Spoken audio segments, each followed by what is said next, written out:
अरिहंत सिद्ध सूरी उपाध्याय साधु सर्व अर्थ के प्रकाशी मांगलिक उपकारी है। तिन्ह स्वरूप जान राग ते भई जो भक्ति काय को नवाए स्तुति को जारी है। धन्य धन्य ते नहीं ते काज सब आज भई कर जोरी बार बार वंदना हमारी है। मंगल कल्याण सुख ऐसो हम चाहत हैं। हो मेरी ऐसी दशा जैसी तुम धारी है। हो मेरी ऐसी दशा जैसी तुम धारी है। मंगलमय मंगल करण वीत राग विज्ञान नमो ताहि जाते भई अरहंतादि महान। करि मंगल करि हो महा ग्रंथ करन को काज जाते मिले समाज सब आवे निज पद राज। इस भव तरु का मूल एक जानहु मिथ्या भाव ताको करि निर्मूल अब करिए मोक्ष उपाय करिए मोक्ष उपाय।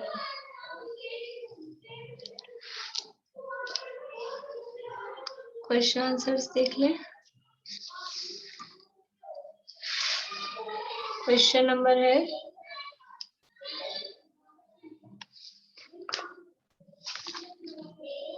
286।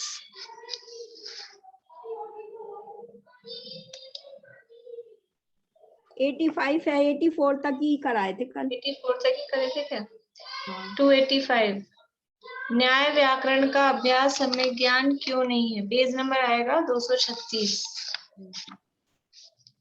किया तो था ये, न्याय व्याकरण का अभ्यास हमें ज्ञान क्यों नहीं है, हो गया था ना? नहीं, वो कराया था ज्ञान न्याय व्याकरण आदि का अभ्यास सब में ज्ञान क्यों नहीं है। हाँ तो यही तो है 285। अच्छा तो वो 6 है क्या? व्याकरण आदि का अभ्यास करने का प्रयोजन क्या है? हाँ ये 286 है। अच्छा बोलिए इसका जवाब बोलिए आप। व्याकरण आदि का अभ्यास करने का प्रयोजन यह है कि अपनी बुद्धि बहुत हो तो थोड़ा बहुत इनका अभ्यास करके अपने आत्महित के साधक शास्त्रों का अभ्यास करना चाहिए। ये प्रयोजन नहीं है, ये तो प्रयोजन नहीं हुआ। निशा आंटी बोलिए। व्याकरण आदि का अभ्यास अवश्य करना चाहिए, जिससे संस्कृत में जो ग्रंथों की टीकाएं लिखी गई है उनका अर्थ निकाल पाएं, पर इनका भी उतना ही अभ्यास करना योग्य है जितना शास्त्राभ्यास के लिए आवश्यक है। व्याकरण आदि का अभ्यास करके फिर जो आत्महित के साधक अध्यात्म ग्रंथ उनका अध्ययन करना चाहिए। ठीक है, लेकिन यानी इसमें अलग अलग प्रयोजन दिए हैं। व्याकरण के अभ्यास का प्रयोजन क्या, न्याय के अभ्यास का प्रयोजन क्या, तो वो बात यहाँ पर आनी थी। 236 नंबर पेज पे सेकंड पैराग्राफ है। बोलिए, क्योंकि फिर उसके बाद में अगला प्रश्न और है, तो वो अगले प्रश्न का आंसर इसमें आ जाता है, तो वो अगले में क्या आएगा? न्याय से तो लक्षण हाथ में पकड़ाया जाता है वस्तु को पकड़ने के लिए, और व्याकरण से उपदेश देने की पद्धति बनती है। उपदेश सुगमता से दिया जाता है, मतलब उपदेश देने में व्याकरण का प्रयोग होता है और काव्य से विशेष भाव भाषित होते हैं। यहाँ तो हम अभ्यास क्यों करें उसका लिए बात कही है। तो व्याकरण के माध्यम से शब्दों का अर्थ बराबर समझ में आता है, व्याकरण से शब्दों का अर्थ निकाला जाता है। और न्याय का तो ठीक है, न्याय के माध्यम से लक्षण पता लगता है। और परीक्षा भी न्याय के बिना नहीं हो सकती है, परीक्षा करने को कहा था पीछे, तो वो परीक्षा आदि वो न्याय के बिना नहीं हो सकते हैं। और छंद वगैरह का भी ज्ञान हो तो भी भावों में बहुत फर्क पड़ता है। यदि हमें छंद का ज्ञान नहीं है, कौन सा छंद है, और अगर उसकी प्रॉपर हम धुन नहीं बना पाते हैं तो भाव नहीं ख्याल में आ पाता है। तो इनके अभ्यास का प्रयोजन क्या है कि व्याकरण के अभ्यास का प्रयोजन शब्दों का यथार्थ अर्थ भाषित हो जाए, न्याय के अभ्यास का प्रयोजन है कि लक्षण समझ में आए, परीक्षा करने में भी वो सहायक होता है। ये व्याकरण आदि के अभ्यास का प्रयोजन है। व्याकरण आदि का अभ्यास करना चाहिए या नहीं और क्यों? व्याकरण आदि का अभ्यास करना चाहिए या नहीं, और अगर करना चाहिए तो क्यों, नहीं करना चाहिए तो क्यों? बोलिए पूर्णिमा आंटी। व्याकरण आदि का अभ्यास जरूर करना चाहिए, मगर अपनी बुद्धि बहुत हो तो थोड़ा बहुत इनका अभ्यास करने के पश्चात आत्महित के साधक शास्त्रों का अभ्यास करना चाहिए। अगर बुद्धि थोड़ी है तो फिर व्याकरण आदि की इसमें नहीं उलझते रहना चाहिए, अपने आत्महित के साधक सुगम शास्त्रों का अभ्यास करना चाहिए। इसलिए व्याकरण आदि का अभ्यास प्रयोजनभूत भी है और अप्रयोजनभूत भी है। ज्यादा करेंगे अगर बुद्धि कम है तो हानिकारक हो सकता है, और अगर बुद्धि है और तुमने उसका अभ्यास नहीं किया तो भी गलत है, क्योंकि उसके द्वारा शब्दों के द्वारा अपने को शास्त्र का अर्थ से खुलता है और समझने में सहायता होती है।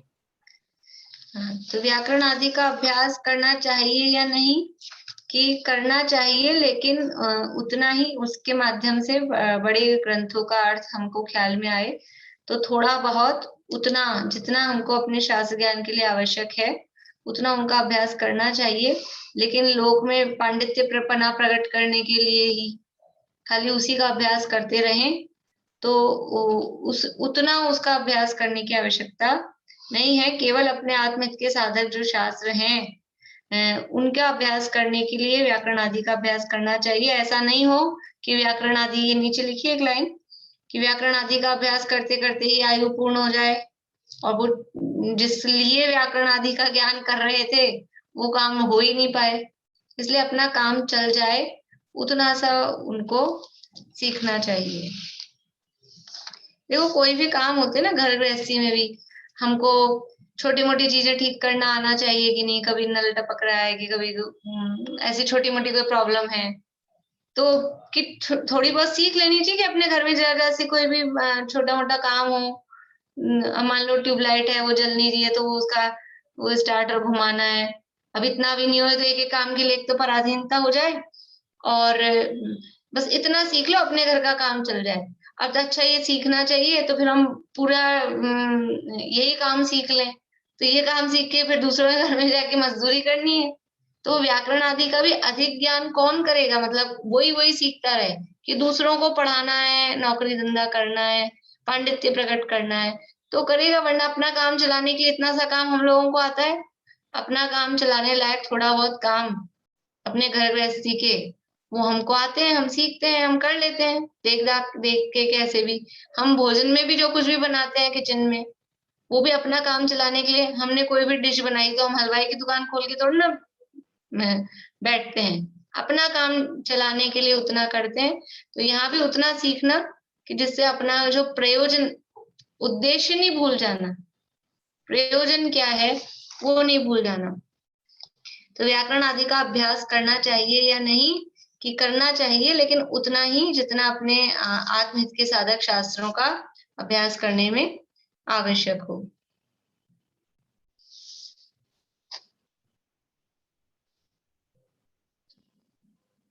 आचार्यों ने कठिन भाषा में शास्त्र क्यों बनाए, सरल भाषा में क्यों नहीं बनाए?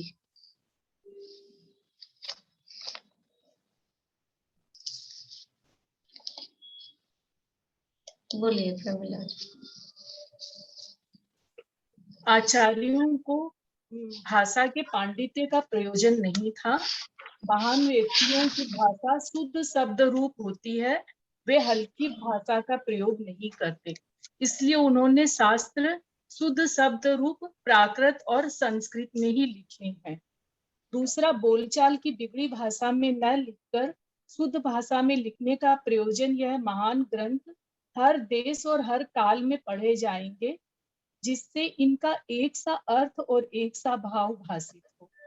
और तीसरा, वस्तु तक पहुंचने के लिए उसका लक्षण हाथ में पकड़ाने के लिए न्याय का प्रयोग किया गया है, और उसकी विशेष भाव भाषा के लिए व्याकरण और काव्य का प्रयोग किया गया है। हमारी भाषा हल्की है, इसलिए हमें उनकी भाषा कठिन लगती है।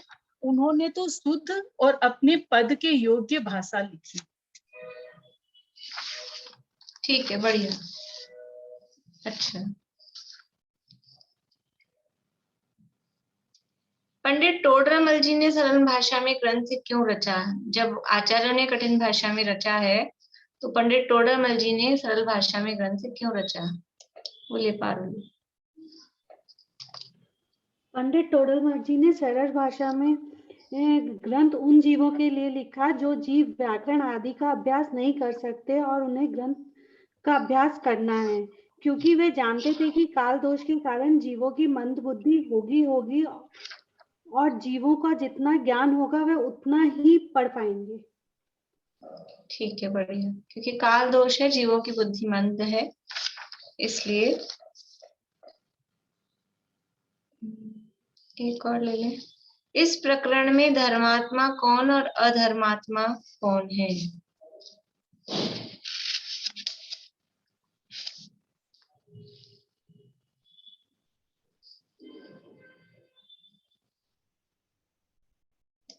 बोले पूर्णिमा आंटी।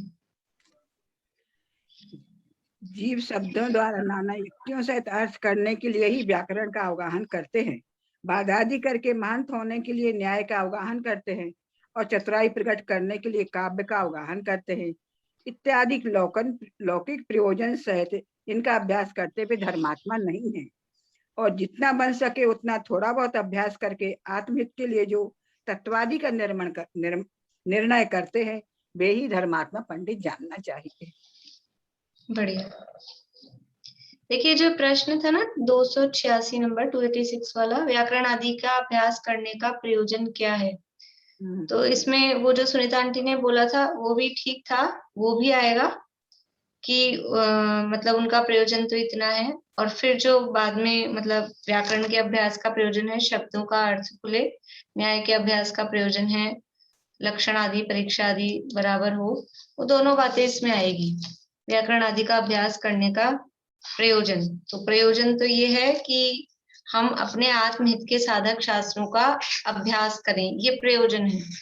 और फिर अलग अलग व्याकरण के अभ्यास का प्रयोजन है शब्दों का अर्थ समझ में आए, न्याय के अभ्यास का प्रयोजन है कि वो लक्षण परीक्षा आदि उनसे विशेष रूप से हो जाए। इतने ही करते हैं, फिर कल कर लेंगे। आज टोडरमल जी का समाधि दिवस है, कार्तिक शुक्ल पंचमी के दिन टोडरमल जी की समाधि, आज के दिन वो जो भी प्रसंग बना दुखद, वो आज के दिन हुआ था, तो आज वो दिन है।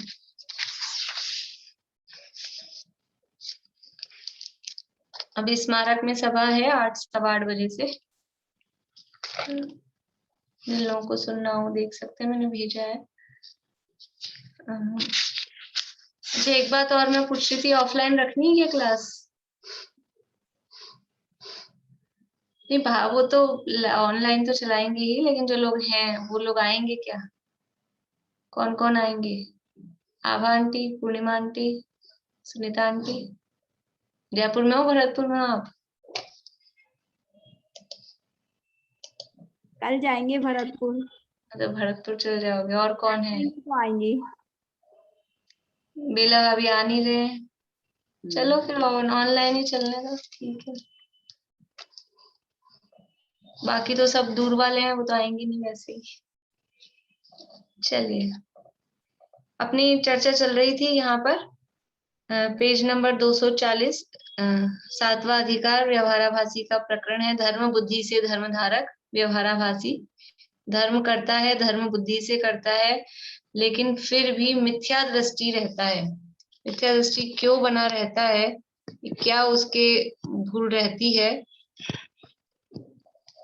ये यहाँ चर्चा चल रही है। और सम्यक चारित्र का किस प्रकार से अन्यथा रूप उसके जीवन में होता है। बाहरी क्रिया कांड को चारित्र मान लेता है, चारित्र समझ लेता है और उसी से धर्म होना मानता है। उसके बिंदु यहाँ पर चल रहे हैं कि बाह्य आचरण, देखिए सम्यक चारित्र के लिए वो कैसी प्रवृत्ति करता है। तो मुख्य सबसे पहली बात क्या थी, मुख्य बात, एक बात कहें तो कि बाह्य क्रिया पर तो दृष्टि है, परिणाम सुधरने बिगड़ने का विचार नहीं है, और अभी परिणाम का विचार करे तो भी अभिप्राय में जो वासना पड़ी है उसका कुछ विचार उसको नहीं होता है। ये तो एक बेसिक बात हो गई। अब वो खाली क्या करता है, बाह्य क्रिया पर दृष्टि है तो बाहरी आचरण का ही वो पुरुषार्थ करता है, बाहरी आचरण का ही काम करता है। तो बाहरी आचरण किस किस प्रकार से करता है उसके लिए यहाँ पर बातें चल रही है। एक तो मतलब एक सबको पूरा का कंक्लूजन करके कहें तो ये है कि बाह्य क्रिया पर दृष्टि है, परिणामों का विचार नहीं है, परिणामों का विचार करे तो अभिप्राय का विचार नहीं है। अब वो बाहरी क्रिया पर जो दृष्टि है तो क्रियाएं किस किस प्रकार से करता है, तो यहाँ पर ये जो जब भी ऐसा चालू हो रहा है ना, लगभग कितने ही जीव, कितने ही जीव, कितने ही जीव, ये जो पैराग्राफ चालू हो रहे हैं 238 पेज से ही आप लोग देखिए, ये इस तरह के पैराग्राफ मिल रहे हैं। कितने ही जीव, फिर अगले में कितने ही जीव, फिर कितने ही जीव, फिर बाद में कितने ही पापी। तो ये अलग, जब भी वो नया पॉइंट चालू कर रहे हैं तो कितने ही जीव ऐसा मानते हैं, कितने ही जीव ऐसा करते हैं, कितने ही जीव, तो वो नया पॉइंट चालू हो रहा है। मतलब ये उनको उनकी टोन समझने की स्टाइल बता रही हूँ मैं कि वो किस तरह से लिख रहे हैं। पॉइंट उन्होंने नहीं डाले हैं लेकिन अपन उसको समझ सकते हैं। तो बाहरी आचरण किस प्रकार से करते हैं, तो कुछ तो कुल क्रम से या देखा देखी या कषाय के वशीभूत होकर कर रहे हैं। फिर कितने ही जीव ऐसा मानते हैं, जानने में क्या है, कुछ करेंगे तो फल लगेगा, तो वो ये अलग टाइप के जीव हो गए। कुछ तो देखा देखी लोभ से कषाय से कर रहे हैं, कुछ ये मानते हैं जानने में क्या रखा है, करने में फल लगेगा, पढ़ने में क्या है, स्वाध्याय में क्या है, प्रवचन सुनने में क्या है, कोई व्रत उपवास ये करें। फिर अगला लास्ट पैरा है इस पेज का, कितने ही जीव बड़ी प्रतिज्ञा धारण कर बैठते हैं, फिर निपती नहीं है, तो ये एक पॉइंट हुआ। फिर इसी का विश्लेषण एक दो पैराग्राफ में चला। फिर अगला बताया कितने ही पापी ऐसे हैं, पहले प्रतिज्ञा करते हैं, फिर दुखी हो जाते हैं, प्रतिज्ञा छोड़ देते हैं। देखो पहली जो ये पॉइंट अपन ने देखा, कितने ही जीव पहले तो बड़ी प्रतिज्ञा धारण कर बैठते हैं, वो छोड़ नहीं रहे, उसको पूरा अपन पढ़ चुके हैं अपन, लेकिन मैं वापस से थोड़ा सा, मतलब बहुत दिन हो गए ना ऐसे चलते चलते, तो बड़ी प्रतिज्ञा धारण कर रहे हैं। एक टाइप के जीव तो वो है प्रतिज्ञा धारण कर ली लेकिन छोड़ नहीं रहे, जैसे तैसे उसको कुछ भी करके, मालिश करा के, कुछ भी करके, पट्टी रख के वो निभा रहे हैं। और अगले वाले में कैसे हैं, कितने ही पापी, पापी किनको कहा कि वो प्रतिज्ञा ले भी ली है, अब निभ नहीं रही तो छोड़ दी, वो पापी हैं। तो ये एक अलग टाइप के, मतलब इस तरह के काम ये कर रहे हैं धर्म के नाम पर, सम्यक चारित्र के नाम पर। फिर आगे इसका लास्ट पैराग्राफ में अंतरंग में विरक्तता नहीं है और बाह्य प्रतिज्ञा धारण कर लेते हैं, तो वो पहले और बाद में वो आसक्त होकर लग रहे हैं। ये एक अलग टाइप के, यहाँ पे शब्द नहीं दिए हैं कितने ही जीव, लेकिन ये एक अलग टाइप के जीव हो गए। फिर बाद में कल जो अपन ने पढ़ा था 240 पेज पे, कि जिनकी धर्म पर दृष्टि नहीं है, कभी बड़ा धर्म आचरणते हैं, कभी स्वच्छंद होकर प्रवर्तते हैं, ये है ना इस टाइप की, बड़ा धर्म आचरते हैं और कभी अधिक स्वच्छंद होकर प्रवर्तते हैं। जैसे कि 1 महीना या 10 दिन तो बिल्कुल 16 का खाएं कि बिल्कुल कपड़े बदल के और मर्यादा का और ऐसा वैसा, और उसके बाद में फिर होटल में भी चलेगा। तो कभी तो बहुत मतलब बड़ा इस तरह से क्रिया कर रहे हैं, और फिर कभी एकदम ही स्वच्छंद हो जाएंगे, फिर कुछ भी चलेगा, फिर जमीगंध भी चलेगा, होटल में भी चलेगा, सब चलेगा। इस तरह की प्रवृत्ति होती है, तो ये एक अलग टाइप की क्रियाएं हो गई। फिर है ये जो इसमें है आगे इसी पैराग्राफ में कि कभी किसी धर्म कार्य में बहुत धन खर्च करते हैं, किसी में कम, ये भी उसी टाइप की बात हो गई। कभी बड़ा धर्म आचर रहे हैं, कभी स्वच्छंद होकर प्रवर्तते हैं, उसी टाइप की। बोलिए भारती आंटी। मैं बोल रही थी कि जैसे ये मिथ्या दृष्टि के मिथ्यात्व के जो ये बताए हैं, निश्चयभासी और व्यवहारभासी, जो भी इसमें अपने आप को रखें तो हम लोग, मैं तो नहीं रख पाती हूँ। नहीं, मैं कई बार सोचती हूँ कि जैसे मिथ्यात्व तो है, लेकिन ऐसे लगता है कि मेरे को जब पढ़ती हूँ तो मेरे को लगता नहीं मैं ये सब नहीं करती, मैं ये सब नहीं करती। ऐसे ही बता रही हूँ आपको। तो ये तो अपना अपना है, कौन किसको, कौन सब अपना अपना देखेंगे, हम अपने आप को कहाँ रख सकते हैं। कोई एक दूसरे का निर्णय तो नहीं कर सकते। नहीं, मैं लेकिन मेरी हम जो करते हैं इतना जरूर है, हम जो करते हैं वो कुल के परंपरा से कर रहे हैं, इतना तो अपन निर्णय कर सकते हैं ना। या फिर हम केवल सांसारिक प्रयोजन से कर रहे हैं, तो वो भी अपन नहीं है। तो हम जो कर रहे हैं वो धर्म बुद्धि से कर रहे हैं, ऐसा तो अपन फील करते हैं ना। हम जो कर रहे हैं वो धर्म बुद्धि से कर रहे हैं, तो फिर इसी में कहीं खोजना पड़ेगा कि कहीं ना कहीं अब कोई चीज, ये प्रकरण अपन पढ़ रहे हैं व्रत उपवास वाला, प्रतिज्ञा वाला, तो हो सकता है ये चीजें अपने को ज्यादा हाईलाइट अपने जीवन में नहीं दिख रही हो, लेकिन दूसरी तरह से कुछ भी इन्होंने तो जितने उन्होंने लिखे, अब जितने जीव हैं, जितने मिथ्या दृष्टि हैं, उतने ही प्रकार बन जाएंगे यहाँ पर। उन्होंने तो मुख्यतः करके लिखे हैं, तो हमारे अंदर भी जो काम हम कर रहे हैं धर्म बुद्धि से, यहाँ तो व्रत उपवास सम्यक चैत का प्रकरण है, इसलिए हम स्वाध्याय आदि करते हैं और जो कुछ काम कर रहे हैं उसमें कहीं ना कहीं किसी न किसी तरह से है। बोलिए पूर्णिमा आंटी, अनम्यूट करिए। क्रिया, परिणाम और अभिप्राय के बारे में लिखना है ना, प्रश्न इसके आगे वाला है। हाँ, तो अलग अलग पॉइंट बना के, क्रिया के अलग पॉइंट, परिणाम के अलग और अभिप्राय के अलग इकट्ठा के, ऐसी क्रिया करते ऐसे परिणाम रहते, उसका अभिप्राय में भूल रहती, एक ही उसमें पैराग्राफ में आ जाएगा। उसमें मतलब क्रिया क्या है, परिणाम क्या है, क्रिया क्या किसे कहना, परिणाम किसे कहना और अभिप्राय किसे कहना। सबसे पहले तो ये खाली उदाहरण नहीं, क्रिया किसे कहना, परिणाम किसे कहना और अभिप्राय क्या चीज है, पहले वो उसको समझाना है, मतलब वो है क्या चीज, वो बताना है। फिर उदाहरण एक आध दे दें तो ठीक है, एक उदाहरण से ही समझाना पड़ेगा, लेकिन है क्या एक्चुअल में, वो क्या है, वो अपन अपना चला था 2-4 दिन तक, और उसमें बताया था मैंने क्रिया क्या चीज है, क्रिया से शब्द से क्या लेना, कौन सी क्रिया, बाहरी क्रिया आएगी, परिणाम शब्द से क्या लेना। हाँ, बहुत बड़ा डिटेल में नहीं आंसर करना है, लेकिन 1-2 शब्द में कम से कम क्रिया से क्या लेना, परिणाम से क्या लेना, अभिप्राय से क्या अर्थ लेना, वो थोड़ा बता के फिर उदाहरण। बहुत बड़ा डिटेल में आंसर नहीं लिखना है, शॉर्ट में बात आ जाए उतना करना। भाभी, हाँ बोलिए। पूछनी थी, अपन जो भी व्रत नियम लेते हैं, मतलब अणु व्रत, सम्यक दर्शन के बाद सच्चे व्रत नियम लेते हैं, धारण होते हैं, तो अभी अपन जो भी कर रहे हैं सब एक अभ्यास मात्र है। तो यदि हम कभी कर रहे हैं और कभी नहीं कर रहे हैं, तो जितना हम हमारे को कंट्रोल कर सकते हैं उतना कर रहे हैं, और फिर जब ज्यादा हो रहा है तो नहीं कर रहे हैं, तो उसमें दोष क्या है?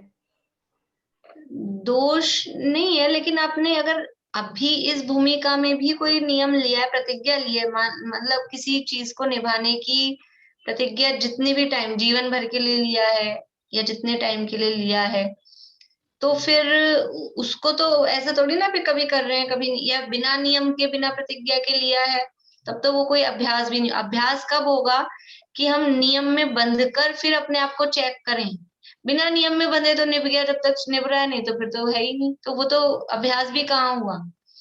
तो अभ्यास के लिए नियम में बंध कर फिर वो जितने समय के लिए हमने नियम लिया है, तो वास्तव में वो विरक्ति आई कि नहीं आई, ये अपने को चेक करना है। वो अभ्यास हम जो कर रहे हैं, वो अभ्यास किसका कर रहे हैं कि हम भूखे रह सकते हैं कि नहीं, ये नहीं। कषाय, विषय और आहार 3 का त्याग है अगर उपवास का नियम हमने लिया एक ही दिन। अब वो ऐसा भी कह सकते हैं, जैसे अभी मैंने उदाहरण दिया कि 10 दिन तो बिल्कुल ऐसा खाया और फिर वो होटल में भी खा रहे हैं, तो ऐसा ही कोई कह सकता है एक दिन तो कुछ भी नहीं खाया और अगले दिन खाने लग गए।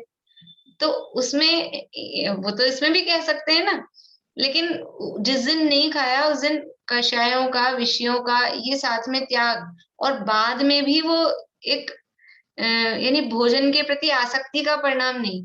जैसे मुनिराज भोजन ले रहे हैं, वो ले तप बढ़ावन हेतु, नहीं तन पोषते। तो हम भी जो भोजन कर रहे हैं वो हमारा भोजन करके शरीर की स्थिति, ये शरीर ठीक ठाक रहे तो हमारी धर्म साधना में हमको ज्यादा तकलीफ नहीं हो जाए, इसलिए। और हमारा काम चलता नहीं है, शिथिलता आती है बिना भोजन करे, ये हमारा उद्देश्य है। मैंने आपको एक दिन बताया था वो भोजन करने से पहले भी 4 बातें बोल, नमोकार मंत्र के साथ में, कि सभी त्यागी व्रती मुनिराजों का आहार निर्विघ्न संपन्न हो, संसार में कोई भी भूखा नहीं रहे। और पहली तो हमारी भावना यह है कि मेरे क्षुधा रोग का विनाश हुए, झगड़ा टंटा ही खत्म हुए, भोजन करना ही ना पड़े। लेकिन ये भोजन करना पड़ रहा है, तो ये जो मैं भोजन कर रहा हूँ, ये मेरे संयम में, स्वाध्याय में, तप में, साधना में ये सहकारी हो, उसमें निमित्त बने। ये मैं भोजन कर रहा हूँ, ये मेरे विषय भोग कि अपने, देखो एक भोजन करते हैं, अच्छा गरिष्ठ भोजन करते हैं, शादी विवाह होने वाला है तो क्या गरिष्ठ भोजन खिलाते हैं, लड्डू बना बना के खिलाते हैं, मेवे का दूध पिलाते हैं। वो किस लिए हो रहा है? वो विषय भोग अच्छे से भोगे जाएं, वो उसके लिए है। और हम भोजन कर रहे हैं क्योंकि हम कोई चीज पर्टिकुलर, मान लो एक वहां पे भी उस समय बादाम खाया जा रहा है और अभी भी हम कुछ ऐसा ड्राई फ्रूट खा रहे हैं, तो हम इसलिए कि हमारे थोड़ी कमजोरी आ रही है, कि मान लो मीठा खा रहे हैं, बीपी लो लग रहा है, तो वो क्यों कि हमारा बीपी लो होगा तो फिर उपयोग इसमें नहीं लगेगा, स्वाध्याय में नहीं लगेगा, शिथिलता आ जाएगी, पड़े रहना पड़ेगा। तो उसके लिए हमारा उद्देश्य क्या है? तो ये उद्देश्य वो रहे। और हम जब उपवास आदि जो भी नियम हम ले रहे हैं, तो उस नियम के साथ में हमारी विरक्ति, जैसे पीछे कहा ना कि कुछ त्याग तो कर दिया और फिर बाद में ऐसे टूट पड़े, वो जल का प्रवाह छूटा जैसे, तो वो उसका प्रयोजन सिद्ध नहीं हुआ वास्तव में, वो तो बस ऐसे रोक रखा है बांध के जैसे पानी को, उस तरह से है। तो हम अभी अभ्यास रूप में भी कर रहे हैं, उस अभ्यास का फल क्या होना चाहिए, अभ्यास का रिजल्ट, बच्चों को एक्सरसाइज देते हैं, उसका रिजल्ट क्या आना चाहिए कि अब आप एग्जाम मतलब सीख जाओ ना। तो ये अभ्यास रूप में कर रहे हैं, इसका मतलब ये नहीं कि अभी किया और फिर बाद में चालू, अभ्यास रूप में कर रहे हैं, इसका मतलब ये है कि करते करते परिणामों में भी विरक्ति, और शरीर भी हैबिचुअल हो जाए, अपन भी हैबिचुअल हो जाए, और वो परिणाम वास्तव में विरक्त हो जाए, तो वो सदा के लिए वो नियम परमानेंट हो जाए, ये है अभ्यास। लेकिन फिर भी हम अगर ऐसा भी नहीं होता है तो भी हम जो कर रहे हैं उसको छोड़े नहीं। मान लो हम 1 दिन का करते हैं, 10 दिन का करते हैं, 1 महीने का करते हैं, उतना किया वो तो शाबाश, ऐसा लिखते हैं टोडरमल साहब, जितना किया उतना तो बढ़िया है। इसका आगे अभी आ रहे हैं ये प्रश्न, यही प्रश्न आगे आएगा, फिर करें कि नहीं करें। तो जो कर रहे हो वो तो ठीक है, लेकिन उसके साथ में जो अपने परिणाम निर्मल होने की बात ज्वाइन करनी है, उसको साथ में ले लें। ये नहीं कि इसको छोड़ ही दें, इसको नहीं छोड़ना है, लेकिन वहां परिणाम अपने उस रूप से निर्मल हो, आसक्ति कम हो, उस बात को ठीक करना है, ऐसा। देखिए, तो ये इस तरह से आगे चलते जाएगा, थोड़ा बड़ा प्रकरण है। अभी आगे मतलब 1-2 पैराग्राफ में और ये पॉइंट्स जो मैं आपको बता रही थी ये चलेंगे, और उसके बाद में भी द्रव्यलिंगी मुनि का ये प्रकरण चलेगा लंबा। अभी देखिए यहाँ 240 पेज पे लास्ट लाइन से पढ़ना है अपने को, ऊपर वाले पैराग्राफ से ही पढ़ते हैं। सच्चे धर्म की तो यह आमनाएं है कि जितने अपने रागादि दूर हुए हों, उसके अनुसार जिस पद में जो धर्म क्रिया संभव हो वह सब अंगीकार करे। वह सब लिखा है, जिस पद में जो क्रिया संभव है वो सब अंगीकार करे।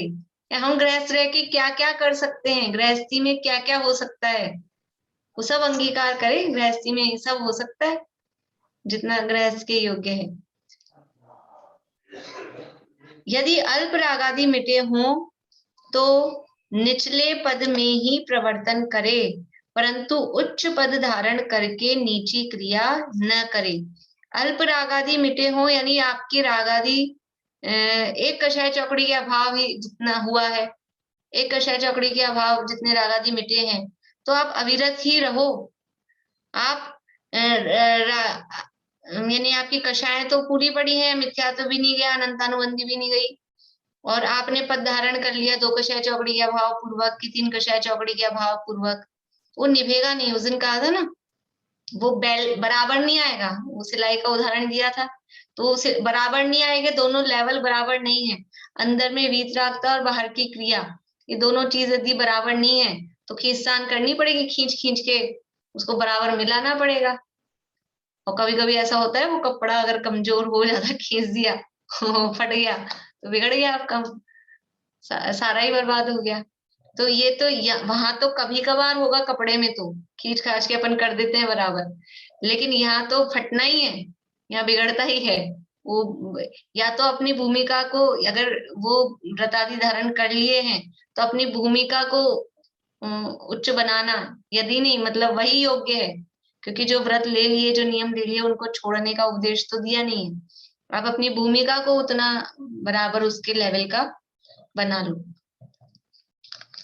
तो जिस पद में जो धर्म क्रिया संभव हो वह सब अंगीकार करे। यदि आप चौथे गुण स्थान की भूमिका में हो तो वहां जो संभव है वो करो, और यदि आप 5वें गुण स्थान की भूमिका में हो तो वहां जो संभव है वो करो। लेकिन अल्प रागादि मिटे हैं, रागादि तो 1 कषाय चौकड़ी जितने मिटे, तो निचले पद में अविरत ही रहो, उच्च पद धारण करके नीची क्रिया न करें। गुरुदेव श्री का जीवन, यानी आप उनका बाहरी आचरण देखें, खान पान, रहन सहन, चलना उठना बैठना, तो वो मुनिराजों से कम नहीं था मतलब। और चलो मुनिराज को छोड़ो, वस्त्र आदि पहने हुए थे, तो भी वो 5म गुण स्थान वर्ती में और उनमें बाहरी उनका आहार पानी रहन सहन में कोई कमी, क्योंकि वो वहां तो साधु थे ना, श्वेतांबर में तो वहां तो साधु थे, तो वहां पे वहां के भी वो महाव्रती कहते हैं अपने साधुओं को, तो वहां भी कुछ ना कुछ, भले ही बस वो पात्र वगैरह रखते हैं, लेकिन वो क्रियाएं और तो चीजें होती है ना, तो वो उनकी हैबिट में उस हिसाब से तो था ही, और यहाँ स्वाध्याय किया और ये सब पता था ही, तो उनका आचरण बहुत उत्कृष्ट था। तो लोग कहते थे कि आप प्रतिमा बता दो, अपनी घोषणा कर दो, इतनी प्रतिमाधारी हूँ, 7वीं प्रतिमा, ब्रह्मचर्य आजीवन, यानी बाल ब्रह्मचारी, कोई पहले से विवाहित थे ऐसा नहीं है। तो बोलते थे कि नहीं, जिस अपनी भूमिका खुद जानते हैं ना, भले ही बाहर का आचरण बढ़िया बिल्कुल उत्कृष्ट था, तो भी हम तो अविरत सम्यक दृष्टि हैं, चतुर्थ गुण स्थान वर्ती है, ऐसा ही वो कहते थे। ऐसा नहीं कि अच्छा कर रहे हैं तो कह दो। अभी तो स्थिति ये है कि गुणस्थान पहला ही और थोड़ा बहुत भी क्रियाकांड करने लग जाए तो प्रतिमाएं आ जाती हैं। और वहां ये इसलिए अपने जितने रागादि मिटे, अल्प रागादि मिटे हो, तो निचले पद में ही खाली सर्टिफिकेट दुनिया को दिखाना है, अंदर में है ही नहीं, दुनिया को दिखाने से क्या मतलब। वो तो वही बात हो गई ना, आमदनी अठन्नी और खर्चा, मतलब अपने पास है नहीं और शो ऑफ कर रहे हैं खाली, उससे क्या होगा। वो मायाचारी ही है, और वो मायाचारी उनके जीवन में, वो ये अनंतानुबंधी की मायाचारी, और वो उनके जीवन में नहीं थी, तो नहीं की उन्होंने कि वरना तो इतना उत्कृष्ट आचरण था, चाहे जो अपने आप को पुजवा सकते थे, इतना उत्कृष्ट आचरण था, लेकिन खाली पुजवाने का लोभ होता तो वो पद वहां का छोड़ते ही क्यों, वहां इतने पुज रहे थे, पुजवाने का उद्देश्य होता तो फिर छोड़ते ही नहीं। इसलिए उच्च पद धारण करके नीची क्रिया न करें। यहाँ प्रश्न, स्त्री सेवनादि त्याग ऊपर की प्रतिमा में कहा है, इसलिए नीची अवस्था वाला उनका त्याग करे या नहीं करे। स्त्री सेवन आदि का त्याग कहाँ कहा है, देखो, एक तो पहले गुण स्थान में ही ब्रह्मचर्य, यानी शादी विवाह नहीं किया तो ब्रह्मचर्य। एक है ब्रह्मचर्य अणुव्रत, वो ब्रह्मचर्य अणुव्रत कहाँ ग्रहण होता है, 5वें गुण स्थान में। 5वें गुण स्थान के 11 स्टेप्स हैं, 5वें गुण स्थान की 11 प्रतिमाएं है ना, तो 5वें गुण स्थान में कौन सी प्रतिमा में, कौन सी भूमिका में वो ब्रह्मचर्य अणुव्रत ग्रहण होगा। 7वीं में अणुव्रत नहीं है, 7वीं में तो ब्रह्मचर्य प्रतिमा है, ब्रह्मचर्य अणुव्रत दूसरी व्रत प्रतिमा में, व्रत प्रतिमा है ना, उसी में ब्रह्मचर्य अणुव्रत है। फिर जब वही ब्रह्मचर्य अणुव्रत हो गया था तो फिर इस 7वीं में जाके क्या लिया? ब्रह्मचर्य अणुव्रत था ना दूसरी प्रतिमा में, तो क्या वो क्या दिक्कत थी? देखो जो ब्रह्मचर्य अणुव्रत है ना, वह अणुव्रत का मतलब क्या है? स्व स्त्री संतोष व्रत भी कहते हैं उसको। तो वो जो ब्रह्मचर्य अणुव्रत वाला 2 प्रतिमाधारी है, वो शादी कर सकता है, विवाहित हो सकता है, पहले से हो सकता है, बाद में कर सकता है। वो ब्रह्मचर्य अणुव्रत कि अपनी पत्नी के अलावा अन्य स्त्रियों को माता, बहन और पुत्री के समान देखना। तो फिर हम सब क्या है? हम सब भी तो ऐसे ही हैं कि नहीं है, वो निभता नहीं है, हमारे कहीं ना कहीं दोष जीवन में होते रहते हैं। तो वो ब्रह्मचर्य अणुव्रत है दूसरी प्रतिमा में। और फिर 7वीं में जाके क्या लिया कि वो स्व स्त्री का भी त्याग उस 7वीं प्रतिमा में जाके होता है, वो है ब्रह्मचर्य प्रतिमा। और फिर है ब्रह्मचर्य महाव्रत। कितने स्टेप्स हैं? जैसे दादा ने उत्तम सत्य धर्म में वो वचन के 4 स्टेप बताए, सत्य वचन, फिर यानी भाषा समिति, वचन गुप्ती, सत्य धर्म, इस तरह से एक और कौन सा रह गया? सत्यानुव्रत, भाषा समिति, वचन गुप्ती और सत्य महाव्रत। गड़बड़ हो गई। सत्य महाव्रत मुनिराज के लिए लेना ना, सत्य महाव्रत, भाषा समिति, वचन गुप्ती और सत्य धर्म। ये 4 स्टेप मुनिराजों के जीवन में, 4 चीजें हैं सत्य से रिलेटेड। सत्य महाव्रत भी है, भाषा समिति भी है, वचन गुप्ती भी है और उत्तम सत्य धर्म भी है। अभी चारों में क्या फर्क है वहां बताया है उस प्रकरण में, उत्तम सत्य धर्म वाले निबंध में। तो ऐसे ही यहाँ ये ब्रह्मचर्य से रिलेटेड भी 4 स्टेप्स हैं। ये ब्रह्मचर्य अणुव्रत है, फिर ब्रह्मचर्य प्रतिमा है, और ये ब्रह्मचर्य महाव्रत है, और एक पहले गुणस्थान में ऐसा ब्रह्मचर्य धारण कर लिया है वो। और एक और स्टेप अपन आगे चले तो मैथुन संज्ञा कहाँ तक कही, कर्णान योग से देखें। मैथुन संज्ञा मतलब वो ब्रह्मचर्य से रिलेटेड चीज है ना, मैथुन, वो 9वें गुणस्थान तक है।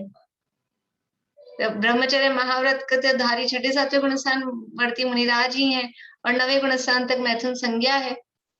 ये जैसे जैसे बारीकी में जाएंगे ना, वहां कोई मैथुन की क्रिया अथवा भाव भी उनके आता हो मुनिराज के, ऐसा नहीं है।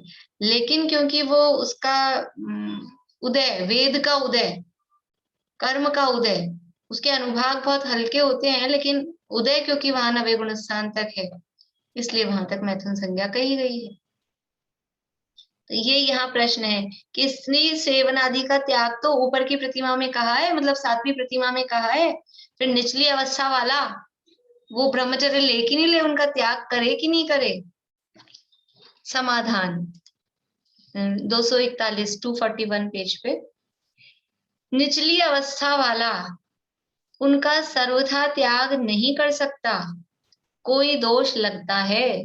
निचली अवस्था में है तो भले ही ब्रह्मचर्य अणुव्रत लिया या जो भी है, लेकिन कुछ ना कुछ दोष लगता है। ब्रह्मचर्य अणुव्रत है तो स्वस्त्री तो है ही, और अगर समझ लीजिए पूर्ण रूप से स्वस्त्री भी ना हो, ब्रह्मचर्य ही हो, तो भी कोई ना कोई, ऐसे ही रात्रि भोजन के संबंध में है। एक तो सदाचार की भूमिका में रात्रि भोजन त्याग है, एक फिर समझ लीजिए रात्रि भोजन त्याग प्रतिमा है।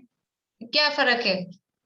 रात्रि भोजन के भी इसी तरह से स्टेप्स चलेंगे कि एक हम सदाचार रूप कर रहे हैं, एक सम्यक दृष्टि है, एक 5वें गुणस्थान में नीचे की प्रतिमा वाला है, और एक जो 6ठी प्रतिमा है रात्रि भुक्ति त्याग, कृत का अनुमोदना का भी वो उसको समर्थन नहीं करेंगे ना, वो आ जाएगा। वो बिल्कुल बिल्कुल। तो जैसे जैसे आगे बढ़ते जा रहे हैं वहां किसी भी तरह से अतिचार भी नहीं लगना। अभी 7वें अध्याय में अब अतिचारों की चर्चा आएगी, तो वो निरतिचार पालन जैसे जैसे आगे बढ़ते जाएंगे तो वो किसी भी रूप में, अभी हमारे रात्रि भोजन का त्याग का कैसा है कि वो खुद नहीं खाते, और उसमें भी अन्न नहीं खाते, बहुत से लोगों का तो ऐसा ही रहता है। अभी चलो सब कुछ छोड़ा तो भी हमारा कैसा है, खुद नहीं खाते, कोई खाता हो तो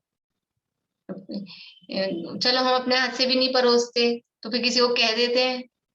इनको होता है ना गृहस्थी में इस तरह का कुछ ना कुछ। और कितना बारीकियां पहले भी अपन ने बात की है। रात में हम अब सर्दियों के दिन आ रहे हैं, अब क्या होएगा, सारी सब्जियां रात में ही साफ होंगी दिन में तो टाइम मिलता ही नहीं है।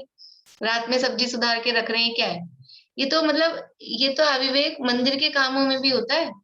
भादवे के महीने में मंदिर जाती हैं, समझ लो नॉर्मली भजन वजन या नमोकार मंत्र का पाठ ऐसा चलता है जनरली सामान्य रूप से मंदिरों में। तो देखती हूँ मैं लेडीज बैठ जाती हैं और वो क्योंकि बहुत सारी चिटक वहां काम आती है उन दिनों में भादवे में, तो वो दे जाती है मालन गोले छील छील के, और बैठी बैठी लेडीज रात में चिटक बनाती रहती है मंदिरों में। ये अपने तो स्मारक में तो नहीं, तो भी वो भी रात में ही बैठ के बनाता है हरिमोहन भी। कब बना है? दिन भर टाइम कहाँ होता है? दिन भर तो इतने काम वैसे ही है। अभी रात में आरंभ हो रहा है कि नहीं हो रहा है? रात में बनाया हुआ दिन में खाया तो भी रात्रि भोजन का दोष है। तो रात में हमने चिटक सुधारी और वो दिन में चढ़ाई भगवान के। हम भी तो करते हैं कभी, रात में गोला छील के रख लिया, दिन भर टाइम नहीं मिल रहा है, करते हैं, बहुत ऐसे काम चलते हैं। ये सब मतलब विवेक पूर्वक करना चाहिए। कम से कम रात में हमने सामग्री भर भर आके जमा के रख ली, सुबह जाना है ना मंदिर, तो भी रात में तैयारी करके रख लो। वो सब वो अतिचार लगेंगी, अतिचार है उनमें, ऐसा है। ये तो प्रश्न अपना रह गया। निचली अवस्था वाला उनका सर्वथा त्याग नहीं कर सकता। एक क्वेश्चन था फिर। हाँ, दिन में तैयारी तो कर सकते, रात को नहीं कर सकते जैसे? हाँ, दिन में तो करेंगे ही, दिन में तो करेंगे ही। अगले दिन के लिए? हाँ, अगले दिन की भी करते ही हैं उस हिसाब से, लेकिन दिन में करें। रात्रि भोजन का दोष से हम बचना चाहते हैं तो कोशिश करें जिससे जैसा निभे उस हिसाब से। पर पता तो हो हमको कि ये हमारे को दोष लग रहा है। पता ही नहीं होगा तो वो काम चल ही रहे। पता होगा तो खेद वर्तेगा, फिर धीरे धीरे छूटेगा भी यथासंभव जिस भी तरह से। मतलब कुछ लोग तो ऐसा होते हैं, जैसे कुछ विद्वान भी त्यागी व्रती को तो आपको सुबह बुलाना है किसी को भोजन के लिए, रात में निमंत्रण नहीं लेंगे। त्यागी व्रतियों को तो देना भी नहीं चाहिए। अब विवेक नहीं होता है ना, तो रात में अब दिन भर तो फुर्सत मिली नहीं, शाम को मिले वहीं की वहीं कह देंगे कि सुबह आपको हमारे आना है भोजन के लिए, तो रात में निमंत्रण नहीं। और कुछ गृहस्थ विद्वान भी नहीं, रात में निमंत्रण नहीं। अब रात में भोजन की बातें अपन करें एक दूसरे से, कल क्या बनाना है, अब वो गृहस्थी में होता है, विकल्प भी चलते हैं, होता भी है। बुद्धिपूर्वक अपन ख्याल में आ जाए तो रोक देते हैं, अदरवाइज वो चलते हैं। तो जैसा जितना जिससे निभता है भूमिका के अनुसार उस हिसाब से। पर ज्ञान तो होना चाहिए कि कहाँ कहाँ दोष। तो ये क्योंकि निचली भूमिका में इस तरह के दोष लगते रहते हैं, हमको लगता है इसमें और उसमें क्या फर्क है, हमने भी त्याग कर दिया और वो ऊपर जाके भी ऊपर की भूमिका में भी त्याग कर रहे हैं, तो इस तरह के दोष लगते हैं। तो यहाँ वो जो ब्रह्मचर्य के संबंध में बात है, सब चीजों में ऐसा जो भी त्याग है ना, वो नीचे की भूमिका में भी है, ऊपर की भूमिका में भी है। आरंभ त्याग, परिग्रह त्याग, सभी चीजें हैं। निचली भूमिका वाला अपने हिसाब से करता है और वहां प्रतिमा में जाके उसके हिसाब से होता है। तो सब में ये समझना कि निचली भूमिका में वो निरतिचार या निर्दोष नहीं है, कुछ ना कुछ उसमें कृतकार्यता अनुमोदना का या कैसा भी किसी भी रूप में उसमें दोष रखते हैं, इसलिए ऊपर की प्रतिमा में त्याग कहा है। निचली अवस्था में जिस प्रकार का त्याग संभव हो वैसा निचली अवस्था वाला भी करे। मना नहीं कर रहे कि अब यहाँ तो दोष लग ही रहे हैं तो फिर अपन को क्या फायदा करने से, कि जितना अपने को संभव है, आपने इतने सारे बता दिए रात्रि भोजन के, अब क्या करें, इससे तो फिर रात में ही खा लें। नहीं, कि जितना त्याग संभव है कि कम से कम करेंगे तो नहीं, सब्जी सुधारी है तो कम से कम बना के तो नहीं रख दी रात में, उतना। मैं से ये नहीं कह रही हूँ कि सुधारो, अगर समय मिलता हो तो दिन में ही करें, लेकिन यदि करता है जितना उसको संभव है उतना करे। तो निचली अवस्था में जिस प्रकार का त्याग संभव हो वैसा निचली अवस्था वाला भी करे, परंतु जिस निचली अवस्था में जो कार्य संभव ही नहीं है उसका करना तो कषाय भावों से ही होता है। यानी नीची भूमिका में है और आपने ऊंचा पद, ऊंचा नियम धारण कर लिया, वो पॉसिबल नहीं है वहां निभना, तो वो निभा रहे हो, वो कैसे निभेगा? कषाय भाव। कषाय भाव मतलब वो खींचतान, खींचतान मतलब कषाय भाव, संक्लेश होगा। खींचतान का मतलब क्या है? संक्लेश, संक्लेश मतलब कषाय। तो जिस अवस्था में जो कार्य संभव ही नहीं है उसका करना तो कषाय भावों से ही होता है। जैसे कोई सप्त व्यसन का सेवन करता हो और स्व स्त्री का त्याग करे, कैसे हो सकता है? हम तो ब्रह्मचर्य ले रहे हैं और सप्त व्यसन में पारंगत है, पर स्त्री सेवन करे, वेश्यागमन करे और स्व स्त्री का त्याग करे, ऐसा कैसे संभव है? ऐसा नहीं है। यद्यपि स्व स्त्री का त्याग करना धर्म है कि हमने स्व स्त्री तो छोड़ी ना, भी जितना छोड़ा उतना ही बड़ा बढ़िया, उसका ही गुण गाओ आप। लेकिन पहले क्या छोड़ना, स्व स्त्री को छोड़ के परिस्त्रियों में लगा हुआ है, वो तो महाअधर्म हो गया। इसलिए एक क्रम होता है, त्याग करने में एक क्रम है। आलू तो खाता और घिया छोड़ दे, ऐसा त्याग करने में क्रम होता है। ऐसी स्थितियां हैं, ऐसी बातें हैं। तो जैसे कोई सप्त व्यसन का सेवन करता हो और स्व स्त्री का त्याग करे तो कैसे हो सकता है? यद्यपि स्व स्त्री का त्याग करना धर्म है, तथापि पहले सप्त व्यसन का त्याग हो तभी स्व स्त्री का त्याग करना योग्य है। सप्त व्यसन का त्याग नहीं है और जमीकंद भी छोड़ता है, मांस खाता है, जमीकंद छोड़ता है, तो पहले बड़ा पाप छुड़ाकर फिर छोड़कर फिर छोटा पाप छोड़ा जाता है। और बड़ा पाप क्या है? तो वो पीछे 6ठे अध्याय में कहा है, मिथ्यात्व को सप्त व्यसन से भी बड़ा पाप जानकर उसको पहले छुड़ाया है। तो वास्तव में तो सर्वप्रथम मिथ्यात्व का त्याग करना चाहिए, और ये बाहरी चीजों के त्याग में भी हमको ये विवेक होना चाहिए कि ज्यादा दोष किसमें है, बड़ा पाप क्या है। खाली कुछ सुन के, कुछ समझ के, यानी इसलिए द्विदल खाने में वो आलू खाने से भी ज्यादा दोष है। आलू खाने की प्रेरणा नहीं है जमीकंद की, लेकिन क्योंकि द्विदल में त्रस जीवों का घात हो रहा है, उसमें स्थावर जीवों का घात हो रहा है, दोनों ही छोड़ने योग्य हैं, लेकिन कंपैरिजन किया जा रहा है, तो कौन सा बड़ा दोष है, किसमें बड़ा दोष है, ऐसा हमको ख्याल में होना चाहिए कि किस चीज में ज्यादा दोष है, उस चीज का त्याग पहले करना चाहिए। इस प्रकार ही हमें जानना। अभी यही पूरा करते हैं, अभी वो स्मारक में भी कार्यक्रम है, वहां भी जाना है। बोलिए मनोरमा आंटी, चालू करिए आवाज। मेरे को प्रश्नोत्तरी मिल गई थी मुस्लिम प्रकाशिक की। ठीक, जिनवाणी स्तुति करते हैं।